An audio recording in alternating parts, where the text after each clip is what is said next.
noto'g'ri konussimon shaklda. Tushunarlimi? Ya'ni noto'g'ri konussimon o'zida tekis bilan bunda qiyshiqroq. Va yurak ko'rinishiga e'tibor bersanglar, ko'ks oralig'ini o'rta qismida mana shu yoqda joylashadi. Gorizontal, vertikal emas. Tik joylashmaydi. Shu uchun sizlar chaproqda deysizlar. Endi yurakni gapirganda makroskopik gapiramiz va ichki tuzilishini gapiramiz. Tashqaridan qaraganimizda unda quyidagi yuzalarni ko'rishlaringiz mumkin. Mana bu qismi uni old qismi deyiladi. Ikkita qismi bor. Bu orqa qismi. Ko'pincha yurak jarohatlari old qismida bo'ladi. Ya'ni bu turgan vaqtda to'rsiyaga qaragan qismida nima to'g'ri keladi? O'ng bo'lmacha bilan o'ng qorincha old joylashadi. Ularga nisbatan orqada chap qorincha bilan chap bo'lmacha joylashadi. Videoda keyin gapirmasanglar qo'shib qo'yasizlar. Endi nima uchun bu taraf jarohatlanadi? Chunki to'rsiyaga zabt bo'lganda mana shu qismiga bosim bo'ladi. Tushunarlimi? Endi yurakni pastga, mana pastga ketyapti va chaproqqa yo'nalgan va toraygan qismi mana bu qismi. Yurakni nima deyiladi? Apex cordis, cho'qqisi yo uchi deyiladi. Tushunarlimi? Buni sizlar ko'pincha yurak turtkisida liniya media clavicularis bo'ylab 5-qovurg'adan ichkariga 1,5 sm aniqlanadi chegarasi. Endi yuqoriga va orqaroqqa, mana yuqori ketyapti, orqaroqqa kengaygan qismi bazis qismi deyiladi. Asos. Ya'ni bazis cordis, yurak asosi. Asos qismida juda ko'p qon tomirlarini ko'rishlaringiz mumkin. Yurakdan chiquvchi aorta va yurakdan chiquvchi arteriyalar va ularga kiruvchi vena. Hozir har biriga to'xtalamiz. Endi yurakda quyidagi yuzalari bor. Mana bu fasis, nima deyiladi? Sterna postaris yuzasi. Ya'ni qovurg'aga va to'rsiyaga qaragan. Ikkita yon tarafdagi yuzasi mana ushlab turibman. O'pkalarning medial qismiga, ya'ni mediastinumga qaragan, pleuraning mediastinum qismiga qaragani nima deyiladi? Fasis pulmonaris dextra sinistra. Tushunarlimi? Bundan tashqari yurakning pastki qismi, mana past qismi. Mana shunaqa joylashgan vaqtda diafragmaga tegib turadi. Ko'proq chap qorincha tegib turgani uchun fasis diafragmatik yuzasi deyiladi. Va orqa ko'pchilik joylarda orqa yuzasi aytilmaydi. Orqa yuzasi ham bor, ko'ks oralig'ining orqasida joylashgan a'zolarga qaragan yuzasi. Fasis vertebral. Tushunarlimi? Endi yurakni o'ziga e'tibor bersanglar, juda ham ko'p egatlarni ko'rishlaringiz mumkin. Ya'ni yurakda egatlar bor, sulkuslar bor. Bu egatlarda nima o'tgan? Qon tomirlar, arteriya, vena o'tgan. Mana masalan, yurakda qon aylanish sistemasini yaxshi bilib ketish kerak davolash fakulteti. Mana yurakning aortasi. Mana aorta qon tomiri. Aortadan nima chiqadi? Totsimon arteriya chiqadi. Mana aortani chizamiz, mana aorta. Aortada nima bor? Yarim oysimon klapana bor, mana. Buni bu yoqdan chizsam mana ko'rinadi. To'g'rimi? Yarim oysimon klapan chap qorincha bilan aorta o'rtasida bo'ladi. Bu katta qon aylanish doirasini to'sib turadi. Ya'ni qonni bir tarafga harakatlansin. Mana shu yarim oysimon klapanlarimiz yuqorisidan mana ustidan ikkita arteriya chiqadi. Bu totsimon arteriya deyiladi. Ya'ni yurakni qon bilan ta'minlaydigan koronar arteriya. Arteriya koronari dextrasmi o'ng, arteriya koronari sinistra. Mana aorta. Demak, nimadan chiqar ekan? Aortadan chiqar ekan. Nimani ustida turar ekan? Klapan ustida. Ko'pchilik noto'g'ri gapirib ketishgan. Klapanda yo pastroqda, aortada mana shu yerda joylashgan. Endi yurak qisqarsa, qorinchalar, bo'lmachalar nima deyiladi? Diastola deyiladi.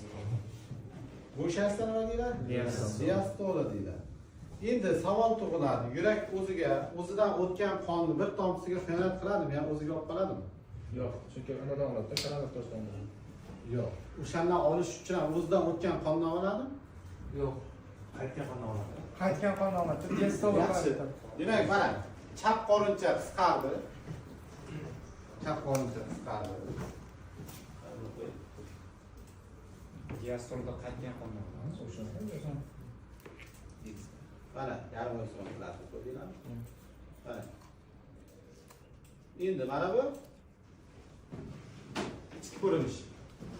Mana chap qorinchamiz, to'g'rimi? qon bu yoqda katta qon aylanimasida kislorod tungan qon yarim oy simon klapandan o'tib aortaga chiqib ketadi. Bu paytda yurak qon olmaydi. Ya'ni sistola vaqtida hech qanaqa koronar arteriyada qon bo'lmaydi. Ya'ni bu yerda qon faqat nimaga ketadi? Aortaga ketadi. Klapanlar yopiladi diastolada, to'g'rimi? Bo'shashadi qorinchalar. Mana shu vaqtda qayta retrograd oqim bo'ladi. Ya'ni aortadan ketgan qonning ma'lum bir qoldiq qismi orqaga qaytadida mana bu yerga yig'iladi. Va mana shu qon qayerga ketadi? Qo'tsinoz arteriyaga ketadi. Demak, yurak haqiqatan o'ziga bir tomchi qonni o'zidan ichkarisidan o'tgan qonni olib qolsa kerak. Aortadan oladi. Endi mana shu arteriyalarni sizlar bilishlaring nima uchun muhim? Ko'pincha mana shu arteriyalarda yurakda qon bilan nima bo'ladi? Tromb bo'ladi. Va mana shu joyda nima bo'ladi? Ishemiya bo'ladi. Yurakning ma'lum bir qismida qon aylanishi buziladi. Va buni miokard infarkt, ya'ni miyositlarga ozuqa bormaydi, kislorod bo'lmaydi, yurakdagi mushaklar nekrozga uchrab bo'la boshlaydi va qisqarish funksiyasi yo'qoladi. Agar chap qorinchani qon bilan ta'minlansa, chap qorincha miokard. To'g'rimi? Endi buni bu yoqda ko'ramiz. Mana aortani topamiz. Mana bu menimcha o'pka kattagina. O'pka arteriyasi, truncus pulmonaris. Keng bo'ladi, kattaroq bo'ladi. Bunga nisbatan mana qaraylik. Mana bu qon ushlagan mana bu. Truncus pulmonaris, ya'ni qayerdan chiqadi bu? O'ng qorinchadan. O'ng qorinchadan chiqadi. O'ziga kislorodga to'ymagan qon bilan chiqadi va chiqishi bilan ikkita shox beradi. O'ng va chap o'pkaga. Mana shu. Hozir o'zlaringiz qidirasizlar. Endi mana bu yerda sal ana bo'lib ketibdi, qo'shilib ketibdi mana bu bunga. Pastroqdan ketsangiz bo'lar ekan. Mana bu yo'q ekan. Aorta desa ketdi mana. Bu aorta. Aorta. Mana qalin devor. Bu qayerdan kelyapti? Chap qorinchadan chiqyapti. Endi mana shu yerda mana koronar arteriyani topsa bo'ladi. Mana yog' to'sib turibdi. Mana shu yerdan ikki tarafdan o'ng, mana yurak mana bunaqa turgan bo'lsa, mana shu yerdan chiqib o'ng va chap taraf ketadi. Mana shu yerda egat bor mana. O'ng va chap tarafda nima bor? Egat bor. Qaysi egat? Sulcus coronarium degan egat. Mana ko'rdinglarmi? Bu tarafda ko'rinmagan quloqchalar to'sib turibdi. Bu egatni qanday ajratib olasizlar? O'ng bo'lmacha bilan o'ng qorincha orasida to'siq bo'lib turadi. Chap bo'lmacha bilan chap qorincha orasida to'siq bo'lib turadi. Tushunarli? Ko'pincha quloqchada yopib turadi. Mana bu yurak quloqchalar. Odamda ham shunaqa bor. Ikkita quloqcha. Ostidan oxirida so'rayman, buni basbasin.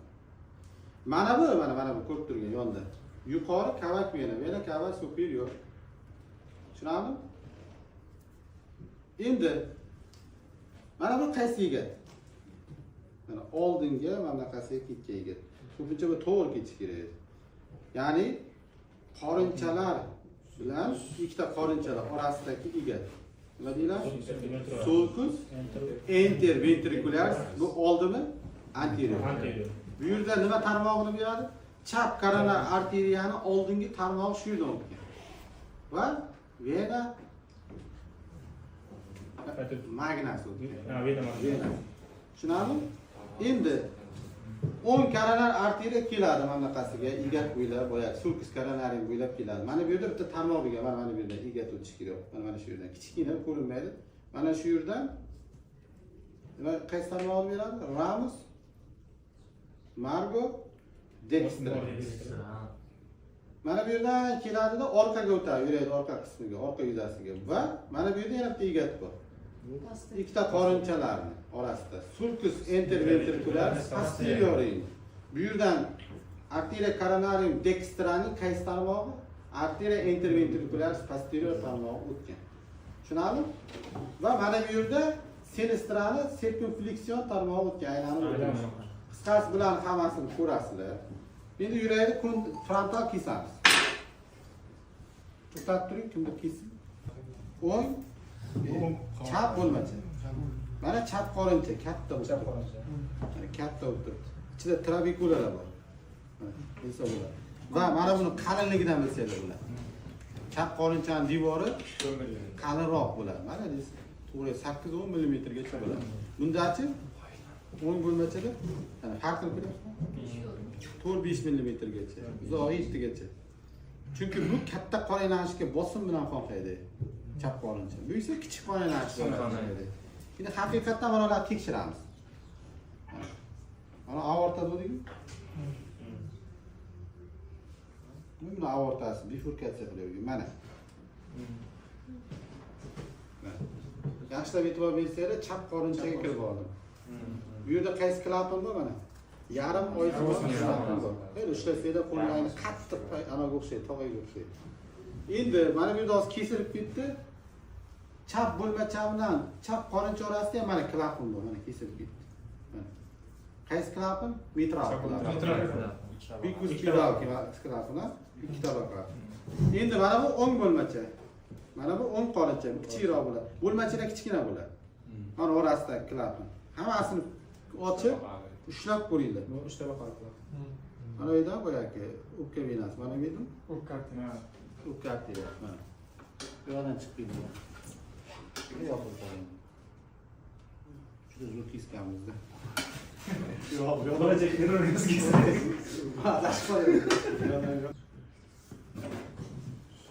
Yurakni qorda teng liniyasi. To'g'rimi? Mana buchi mana. So'rg'itsimon mushaklar. So'rg'itsimon mushak. Shuni uzoqdan ko'rinadi. Yaqinroq kelinadi. Ko'rinadimi? Mana so'rg'itsimon mushaklar. Bu so'rg'itsimon mushaklar mana shu paylar orqali klapanlarga bo'ladi. Klapanlar ochilib yopilsa, bular qisqarib, mana shu so'rg'itsimon mushaklar ochilishini, yopilishini ta'minlaydi. Kecha bitta rasm tashladim. Mana shu paylar uzilib ketsa, mana bu yerda infarkt bu. Ya'ni mushaklar ishlamay qolsa, uzilib ketsa, klapan yetishmovchiligi bo'ladi. Endi ba'zilarda embrional rivojlanish davrida mana bu septum interventrikulyar to'sig'i bor, qorinchalar ora to'siq. Mana shu to'siqni bitmay qolishi bo'ladi. Qoraning avvali. Mana bu yerda teshik paydo bo'ladi-da, chap qorincha bilan o'ng qorincha orasida aloqa bo'lib qoladi. Bu degani xuddi anaga o'xshab, baliqlarga o'xshab, suvda quruq yashovchi o'xshab, arterial qon venöz qon bilan aralashib qoladi. Bu tug'ma yurak parogi deyiladi. Tushunarli? Biza to'xtab turinglar.